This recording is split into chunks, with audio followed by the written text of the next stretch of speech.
the futures market report for January. You usually handle this one. Absolutely. Let's go. I'm going to try to contain myself. All right. Everyone was tuned in last month. It was beginning to concern me about the Fishers market. I love the Fishers market. Great school system, great quality applicants, low vacancy, low turnover costs in this market. But I was beginning to get a little bit concerned with the average days on market that just didn't want to calm down. Well, let me try to avoid getting ahead of myself here. And I've got last month's market report here in front of me, and I'm going to kind of go back and forth here just a little bit. But we're looking at this year in 2024. The January rents are already ticking up. We're looking at an average rent that's ticking up 1.25% from the prior month. We're at $2,000 a month. That's excellent. So average rents are ticking up. And look at our sneak peek getting into February. It's going to tick up even higher. I can't wait till we get into February's report. I'm only hoping that the average days on rent are going to continue in this direction. So without further ado, I'm going to jump right down into the average days on market. 37 average days on market. I'm going to retract everything I was saying last month. I'm going to pull back all that fear that I was spitting out there and say, look, calm down, it's fine. Last month we were looking at 60 average days on the market, and that was down, mind you, from the prior month. That was down 37% from November of 2023. So, I mean, that was a downtick, and it was still at 60 average days on the market. Now, we're beginning to calm down a little bit. We're down another 30%. 37 average days on the market is a stellar deal. And if you're tuned into these market reports, I can absolutely guarantee you're going to see an average days on market even less than that, as long as you're listening to the pointers that we're giving you along the way. So active homes in the market, 102 active homes, down a little bit from 112 the prior month. That's awesome. So that's beginning to cool a little bit. And then I'm just going to jump right over to the average sales price, which is down. So this is a market you're going to get, and maybe, just maybe, this is all because of what I was saying, in last month's market report. Oh, wait, hold off on the Fishers market report. So not enough buyers, and I've literally driven the price down almost 6% for you. Let's go. It's you personally. It's you and you alone. Personally.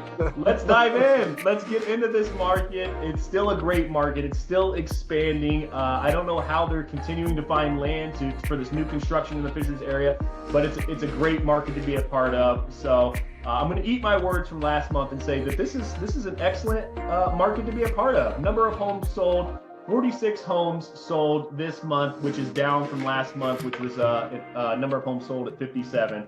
Wow, whew, I got all that out. I couldn't wait to get here, as you can tell. I really like the Fishers market, and I'm probably going to have very similar energy as we get into the Noblesville market. Look, you guys, this is not new. You knew this was going to happen. You might even be tuning into this just to see Chris's reaction when we get to the Fishers in Noblesville markets, right? You were a bit of a fair weather fan last month, weren't you? Yes, absolutely. So this is really exciting to me. I'm really excited to see this. I can't wait to see what happens as we trend into the spring months here. So, Mike, if you wouldn't mind, let's go over to the next slide here. Active homes, we've quickly covered. This just gives you active homes over time, which is awesome data to have in your arsenal. So print these off, screen capture them, whatever you need to do. This is information you need to have. Days on market, there it is, right there in front of you, January 37, which I mentioned this as we were skimming through this at the beginning, and I have to mention this right here and right now. 37 days on the market is inching very close to its best performance last year. Last year, its best performance was in September, where it had a 23 average days on the market. We're at 37 in January. Look, let's just pray to the real estate gods that this continues. Fishers is a market you need to be a part of. Mike, what do you think? I love it. A bit of a 180 from last month, I'll tell you that. I know. I see that, and I recognize that. No, but the numbers support it. I mean, like you said, days on the market is so great for January. My goodness, 37 days on the market.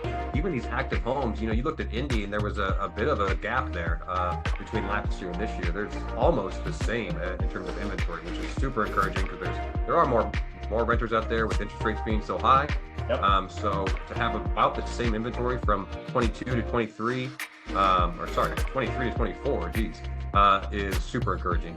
And the fundamentals of Fishers, it's always a strong market. It's a solid market. We always talk about it. It's good schools, good community.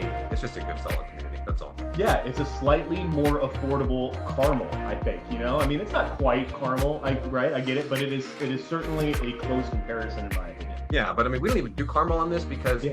honestly, for the most part, numbers don't even make sense for investors. Carmel's a great community. I actually live in Carmel, but I'm never going to invest, not never, but I'm not investing in Carmel because the numbers just don't make sense in terms of the price and then the rental price that you could get. So, yeah, it's an affordable Carmel, and it's a community that makes sense for investors. Yeah, I couldn't agree more. I couldn't agree more. I think enough said. All right.